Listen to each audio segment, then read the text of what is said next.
Today's Stripe Show podcast is brought to you by Hack Motion.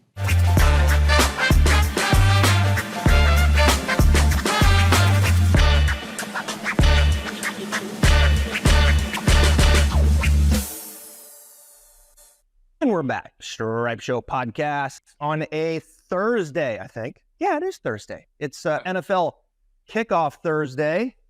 There we go. Yeah. Representing on my way to Seattle on Saturday for the kickoff on Sunday against the Rams. And when I get up there, I won't be too far from where this guest is joining me today. You know him as Geno Bonnalie, one of the top caddies out there on the PGA Tour, Netflix full series, superstar, caddy of Joel Dahmen, and one of the best players in the Banana Belt, the Lewis and Clarkson Valley, where I went to college. Geno Benelli, how you doing, my friend? I am doing fantastic. Thank you for having me on today. Excited about everything. Got a great few weeks off. I've been playing a little golf and playing okay. Yeah, life is good. Now, Geno, I know you're a good player. I get it. You won the Wingding, which is a big tournament there in Lewiston, Idaho. You're right there on the 13th tee, which is a gorgeous par 5 that goes back into these canyons. And the Wingding was last weekend? Is that right? Yeah, it was Labor Day weekend. Yeah, so just a couple days ago. So did you defend your title? I finished third. I was 9. I shot 9 under for the 2 days, which I felt okay about. Wow. But it was 9 under. Yeah. 9 under. 67, 68, and finished third place. Wow. Good for you. There's some good players there in that valley, Lewis and Clarkson Valley. One of them, of course, Joel Dahmen. You just go across the Snake River there. It's at Clarkson, Washington. And Geno's got a beautiful house right there on the golf course. You can see in the backdrop there. You may recognize that sim. That's an About Golf sim, folks. Look at mine. I've got mine fired up. Little barbecue. See it over here? Got the barbecue going here. I'm 3 hours ahead of you. It's a little past noon. And going to get a little game going here this afternoon. A little pre-funk before Thursday night football. So this sim is fun, isn't it? You can do a lot of fun stuff with you. Work on your own game. But I know you get buddies over and do a lot of it is my favorite. In fact, we had I hosted our fantasy football draft this year. And once the draft was finished up, or actually even during the draft, guys were leaving our living room and coming in here and just hitting balls. And just had an amazing time. In fact, I had to do a lot of cleanup in this room. I probably know a few. I probably know a few of those people. You probably do. I got one buddy who thinks he hits it far, and comes in here and gets a realization that it may not be the case. Yeah, that's not 300. That's actually that. Everyone thinks they hit the ball 300 yards. Yeah, right. That's like 235. The 2 is before the 3, not the 3 before. It can be uncomfortable at times, right? I mean, I've done a lot of events, outdoors where you've got the launch monitor up, of course, indoors here with the sim, and guys start hitting, and they're like, yeah, I hit it, 285 to 90, and you're kind of looking at the club head speed and the ball speed, and you're like, oh, man, I don't, that's a no, dog. Like, it's not happening. Exactly. I'm sure I basically can call my numbers out, and I know how far I hit it. And this thing is so accurate, and they don't even believe my shots. You flew that way farther than 275. I'm like, I don't think I did. Like, I hit it 300. No, you don't. So the golf course that he's on, Lewiston Golf and Country Club, that's actually where I got my first start in golf, introduced to golf as an 8-year-old grandson of my grandfather, Roger Fulton, who was a greenskeeper at the Lewiston Golf and Country Club for, I want to say, 22, 23 years. He was there a long time. A lot of the advancements of that golf course he was a part of, including those beautiful tees there on 4 that go up into the canyon and hitting down into this gorgeous par 3. And so I used to go out with him, Geno, on the mower early in the morning, and I would get off and I'd go grab the flag, and then he would mow the green, and then I'd put it back in. I'd jump back on. We'd go to the next one, and this went on, every single morning. And that's where I first was introduced to golf. And then full circle, I ended up going to college there at Lewis and Clark State College, when they started the golf program, and it worked out where I transferred there. I was going to go to Idaho State, down where Brian King was playing. I know Brian lives there, who I know very well. Yep.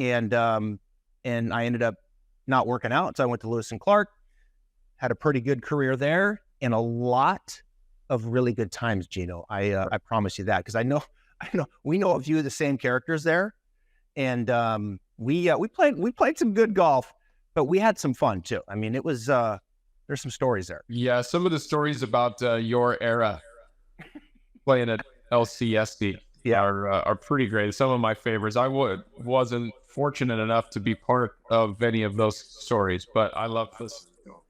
Yeah, we had some characters. One of them I mentioned, I think the last time you were on the pod. And the last time you were on the pod, it was actually more of a wellness check on you. You posted this video of this hotel, and I was like, oh my goodness, I got to make sure Geno's okay, and get him on the pod. That was a classic video. We'll get to some of the places you've stayed over the years here in a little bit. But one of the guys that I brought up, Keith Binkley, who you know well, I just played with him when I was there a couple months ago. Absolute character. Told some of the classic stories of this guy, and he's grown up a little bit, but the old Bink's still in there. Like that fuse has not gotten any longer.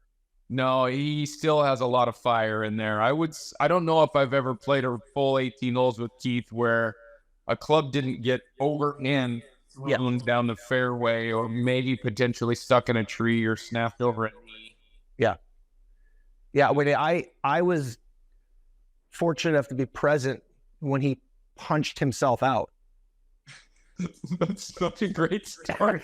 Do you know another person that got so mad that hit himself so hard that he knocked himself down to the ground? And I ran across the fairway, and I mean, this is the kind of stuff that happened.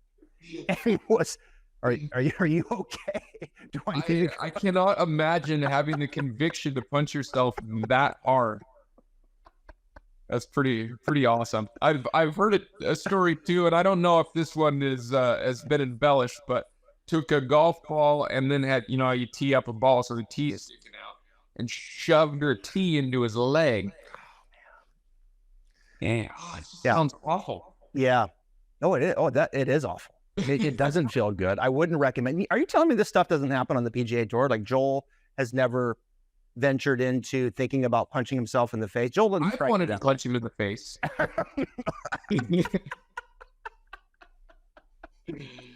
No, I don't think he's ever gotten to that point. Yeah. Well, you should be like, hey, look, you need to go work on your putting, Joel. And if you don't, I'm going to punch you in the face. Oh man, the putting is. I thought we had it really figured out there the last few events, and then we went to Wyndham and he hit it the best I'd ever seen, and then the putter somehow magically vanished.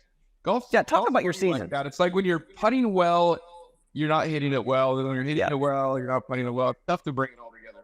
It is. And then when you're out there and you're playing against the best in the world, right? HackMotion is an innovative wrist analysis sensor and app that measures players' wrist and hand movement in the golf swing. With audio feedback and different drill modes, it offers the capability to improve players' wrist mechanics in the golf swing to provide a better club face control and impact position. HackMotion can be used for both full swing and putting to cover all golf shots. HackMotion is used by some of the top golf coaches today around the world. Visit hackmotion.com.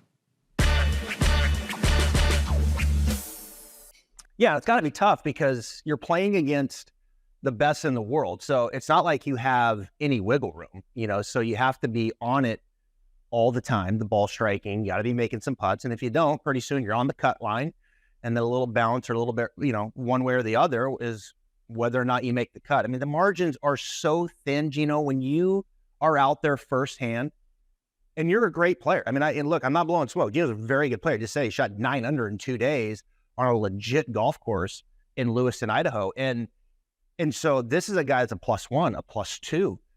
And then you're out there with Joel, and you're watching these guys, and you're watching Billy Horschel, and you're watching Sam Burns, and you're watching Xander Schauffele. Just like take us through the viewer, the difference between a good player like you versus what you watch out there in the PGA Tour, and just how big or small that gap is?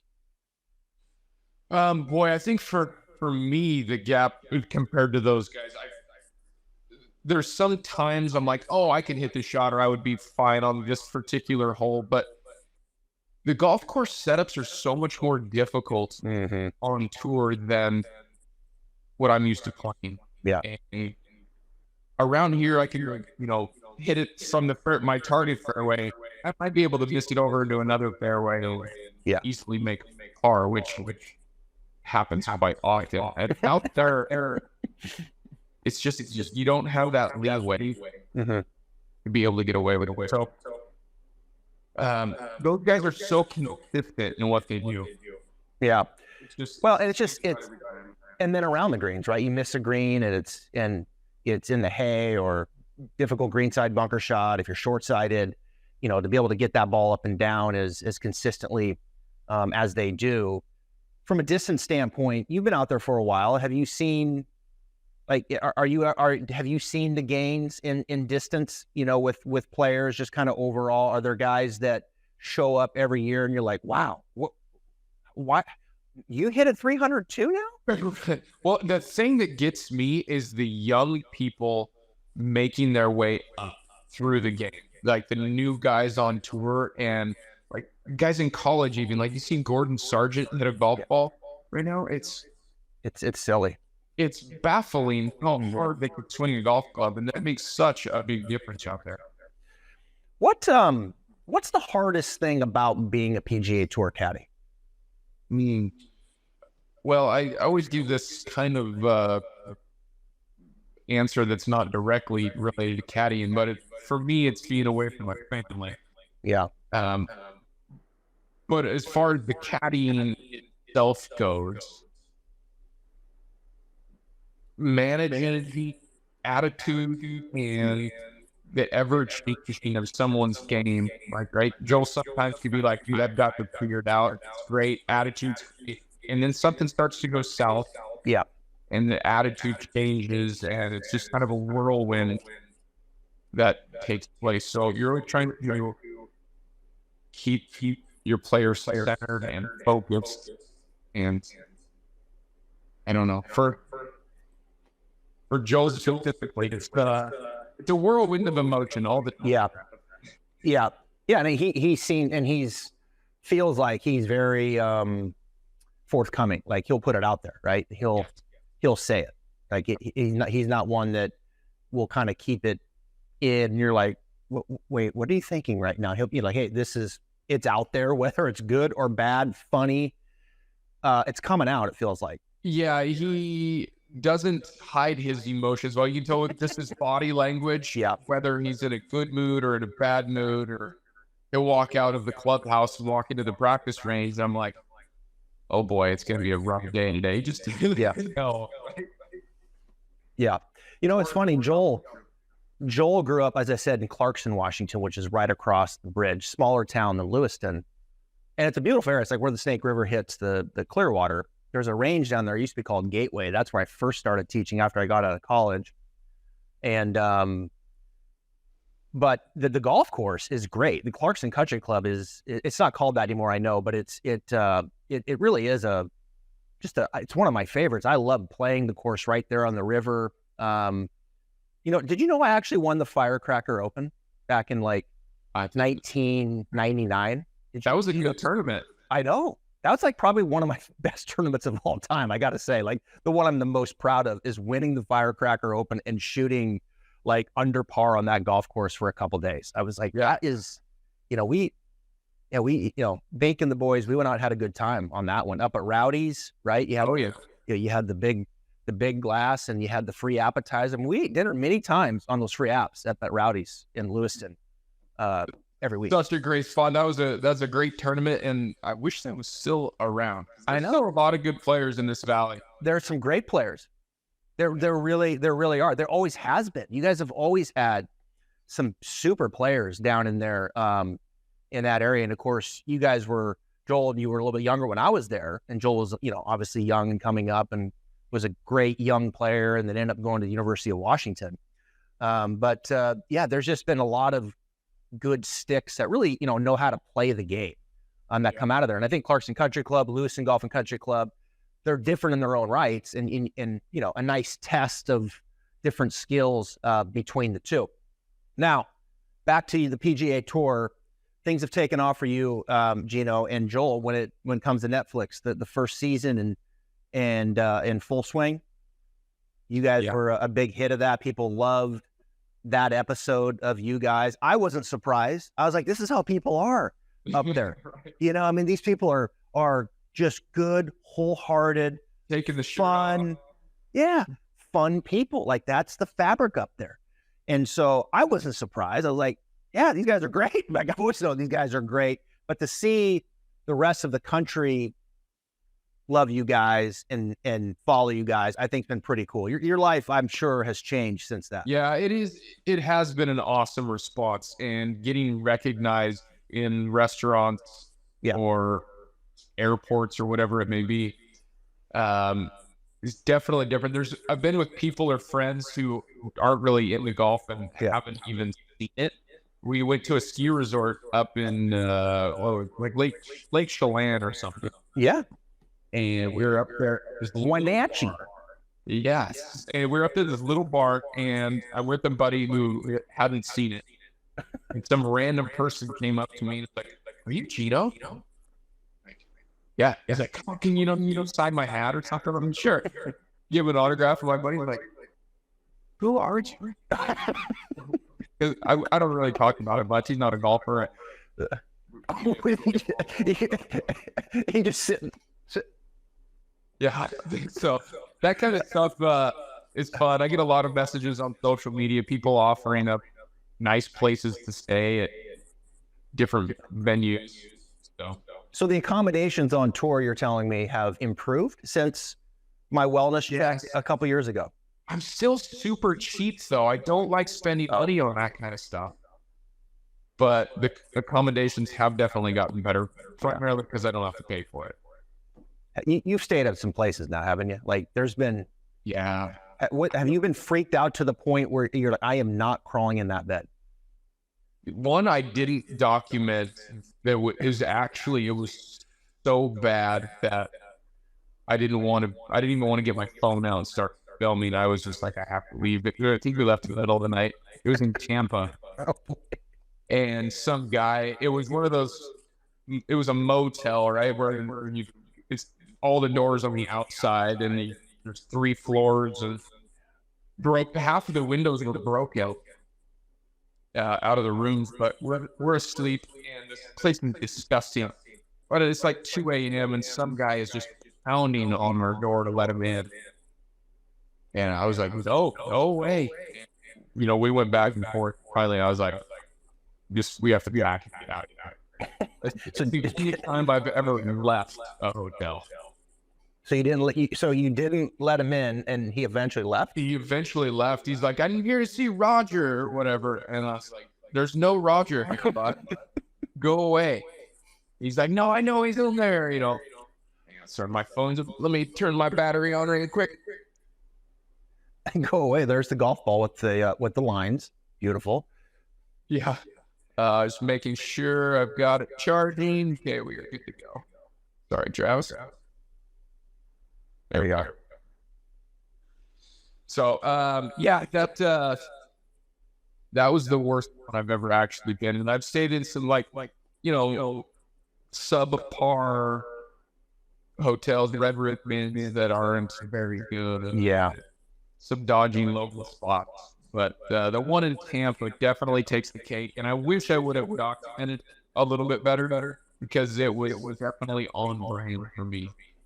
It's amazing that some of these places that, like, you would leave, you wonder if someone comes in and actually, would clean it up before the next guest. There was, when I went to get my refund for the rest of the week, there was another person in the lobby also trying to get a refund for their stay. And just, like, itching their arms and like Yeah. There's every city has, one of those places. What's your guys' favorite stop? You guys have been out there a while now. Is there like a top 2 or 3 that you guys just love rolling in and playing that tournament? I like small town stuff.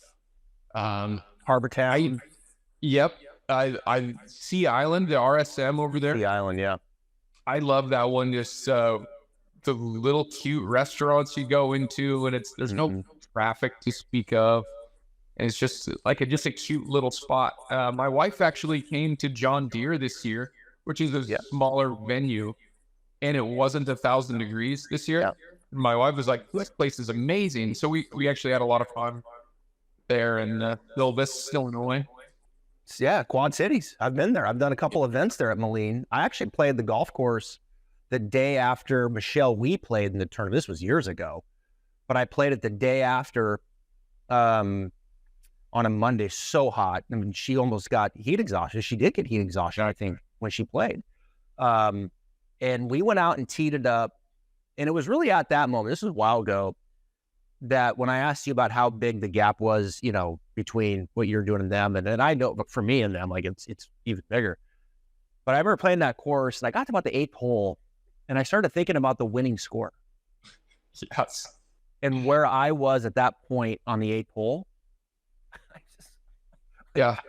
It's hard to fathom. I think we actually had a really good year there a couple of years back, and we finished tied for second, and it was like 19 under, and Michael Kim just blew us out at like 23 or 4 under par, and yeah, that's good golf. Yeah, Moline, Illinois is where that is. When she flew in, was she looking down and wondering when the pavement was going to start from the field? I'm sure she was. She was like, "There is so much corn around here. It's crazy." When if you ever fly in there, just keep looking down, okay? And it's cornfield, and then pretty soon it looks like you're going to land on the cornfield, and then it's pavement. Right. Yeah. Then it's a strip of pavement in the middle of the cornfield. Yeah. It's everywhere. It is. We had a great week. Napa that we're getting ready to come to. Yep. Is a great one. As far as a bigger city goes, I love Las Vegas in small doses. So yeah, I like to play poker, so that's always a good one. And I don't go crazy or anything, but go down and enjoy playing a little bit of cards. Even where I'm at, Ponte Vedra is kind of a smaller town, just south of Jax. You know, Jacksonville's a pretty good sized city, but it's not a huge city. But Ponte Vedra in the tournament here at the Players, you do get a little more of that smaller feel, A1A.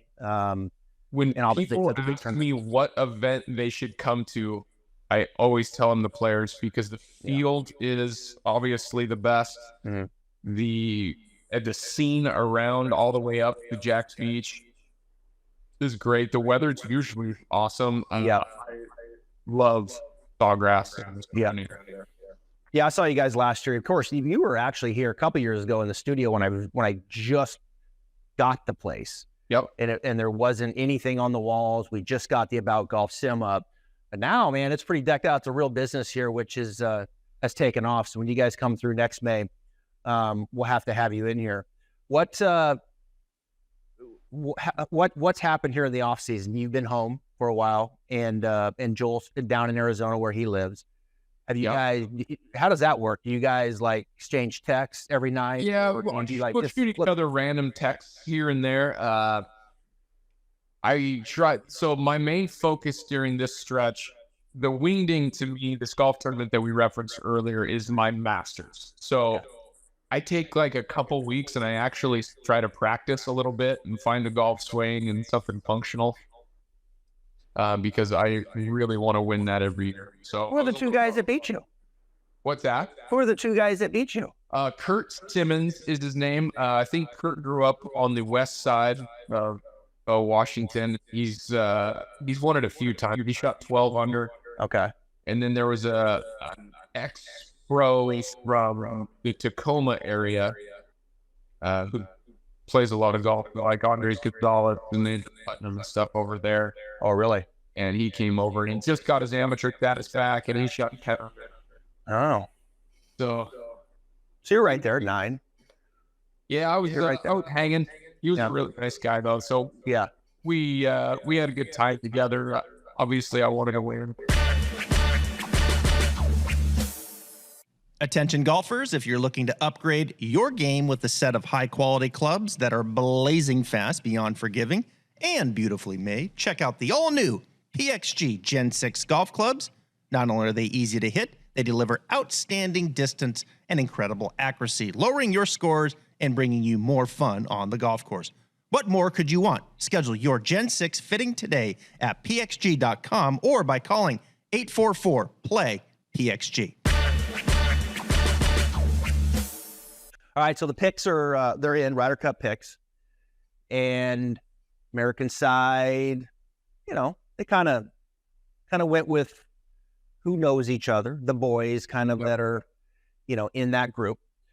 And when you look at the European side, I thought maybe a couple interesting picks. They kind of went with some youth, and Ludwig Aberg, who's been on the pod, really polished young man, terrific player, got his win over there.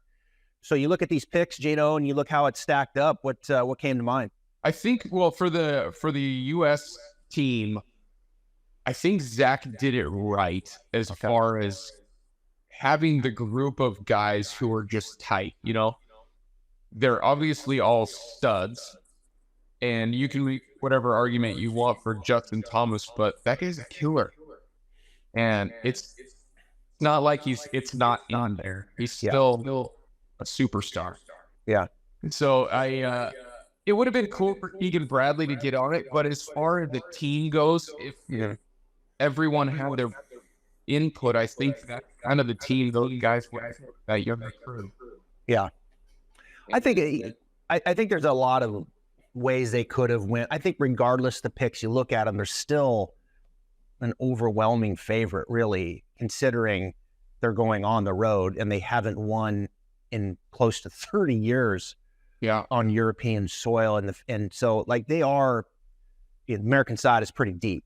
And so it'll be interesting to see how things transpire when they do go over there. You guys you've played over there a little bit, right? And we've played at two Open Championships. That's really it. Joel and played the Scottish last year. I did not go because really expensive. But we played a couple Open Championships. Just the golf over there, I just want to be part of. It just has a different energy, I feel like. And I mean, being a Ryder Cup too, it's just going to be mayhem, which is awesome. So hopefully someday we can be part of that. Yeah. What's his goals? Where do you think he wants to go now? Do you ever hear him say like, I want to play in the Ryder Cup, or I want to win the Players, or I want to win a major, or I want to, what comes out of his mouth? That's a good question, and probably one we are going to actually have to sit down with this fall and discuss what our goals are, because I never really know with Joel. He's like, I just kind of want to make a bunch of money. Yeah. So I think there does need to be something more focused and specific, and maybe a plan to achieve whatever goal he sets forth. Yeah. In the past, I know we've always talked about making the Tour Championship was a goal, but it was never really like, okay, what are we going to do different for this year that's going to enable you to finish top third? Rather than race, I hope and play well. Yeah. That's got to be, and that's just how he is, right? Like you've known him forever, and that's just kind of who Joel Dahmen is, and he portrayed that on Netflix, and was someone's got to finish 30th, someone's got to make all this money, and and Joel just happens to be talented enough that he can go out there and actually be that person and do that. Kevin Kisner kind of relates to that. I have no chance to win here, but hey, someone's got to finish 20th, and I've got the game to do that. And in today's climate in professional golf, wow, what a time to be a professional golfer, because money is flowing. Yes, it is. And what a time to be a caddy as well. Yeah, good for you, man. Very fortunate to be in the position that we are in. And then thankfully, Netflix, the Full Swing has been very popular, which only helps. What's coming up in season 2? Can you share? They Netflix actually just came to my house yesterday here in Lewiston, Idaho, and we sat down and filmed a they call it a master interview for this. It was kind of a season recap, and talked about Joel and our feelings and our goals that you and I just kind of briefly discussed. Maybe changes that we need to make going forward or continue to be successful. Yeah. But I think it's going to kind of focus on, having unsuccessful seasons on tour is also part of it. So part of real life. So I think that this season might reflect a little bit of that. Yeah. The struggles that people go through.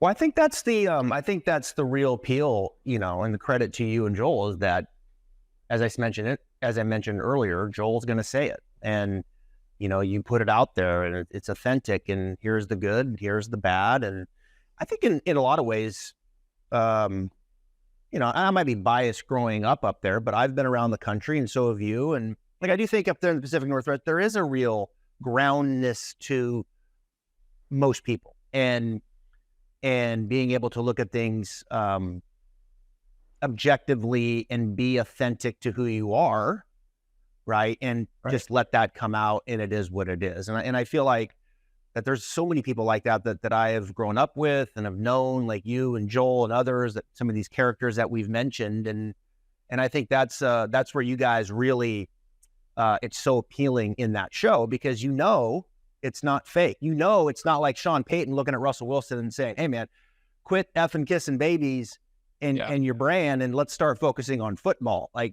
Yeah, you guys have a brand, and it has become a bigger brand, but it's authentic, it's real, and I think that's a great quality to have. Yeah, and I think that's why a lot of people, like you said, just kind of fell in love with Joel and his air-free, normal, everyday guy attitude. But because of that, he's became so popular that it's definitely had effect both on and off the golf course. I don't know if I've ever gone to a restaurant with him where somebody didn't come up to him and ask for pictures or autographs. Yeah. Which is definitely a new thing. I mean, it's a great new thing, but it's still. Yeah. But I know when I followed you guys at the Players, I could hear the chants out there and people yelling your name and Joel's name, and that's cool to see. And like that carefree is fun, and it's exciting, and it's part of the reason that you feel the way that you do about him and so many. But also, I would imagine part of the team inside and saying, "Wow, this guy's really talented. Hey, Joel, I don't want to finish third. Let's go win. Let's go win a couple more of these. You're good enough. Dedicate yourself more." Right. And sometimes I imagine being in that team, like that carefree can be a little frustrating at times. Like, man, you're better than that. Yeah, and that's been part of the struggles, throughout our career, but more this year than others, because there was times in the last, several seasons where he may have that attitude, but then he shows up with a little bit of fire, and he's like, "I'm going to win this week," and then we have a good run of golf, and make a bunch of money. But this year, that attitude never showed up. It was just kind of all year long. So. Well, little meeting, little reboot. We've cleaned we've cleaned it now to the next season, 2023, 2024. The season-long race to the FedEx Cup starts next week down in California. Are you a red wine drinker? Do you partake in some of that? I do. Well, my wife actually runs a winery over in Washington, just across the bridge there in Joel's hometown where he grew up in Clarkston. And get out of town. So we have an abundance of red wine. Get out of town. I didn't know that. Yeah. Wow. You know what's really exploded is Walla Walla, right? Down there up the river. Boy, they have done a really good job with the winery, the experience. The next time I'm up there next summer, I'm going to take my wife over there because they've really stepped it up. She will love it. Yeah, they've got some great limo wine tours. You can, pick which ones you want to go to, and there's quite a few of them. And the golf course over there too, Wine Valley, is one of my favorites. Yeah. So. Who's your boys out there? Last question. I saw this commercial. Did I see this underwear commercial with Cleanery and? and some others. Yeah, Aaron Fleener, JT Poston's caddy. Joel Stock, who caddies for Will Zalatoris. We became great friends, and he's part of Mac's underwear campaign. And then John Lamonti, who's from here. He's from Jacksonville. I hate him because he's such a good-looking, athletic guy. And, like, he'll take his shirt off at a photo shoot, and he has, like, 10 abs. I'm like, put those away, man. His brother is a friend of mine here, Michael, and takes lessons from me here, lefty. And so, yeah, John's from the Jacksonville area.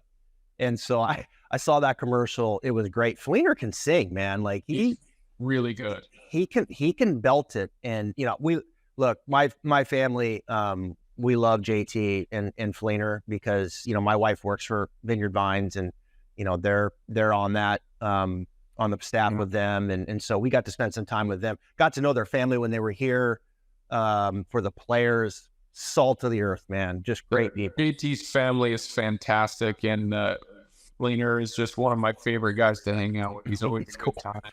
Yeah, and he's cool. Not afraid of that microphone either. Would deservedly so, because like you said, the boy can sing. He can do it, right? He can do it. All right, Geno, you're the man. I appreciate your time. Lewiston, Idaho. Go check it out, folks. You don't get any rattlesnakes, do you? Right there where your house is, I'm sure. Actually, let me just flip this around for you really quick. So this is the view out of the sim route. Yep. And look at that, folks. Those rocks up there, they have a few rattlesnakes. I remember seeing a few of those as I was up looking for my 3-wood that I pulled left way up the hill, trying to go for it on that par 5. I think we've killed 5 or 6 so far this year. All right. Well, be careful. Talk to your boy. Good. Best of luck next year. Geno, we appreciate your time here on the pod. You're awesome. Thanks, Travis.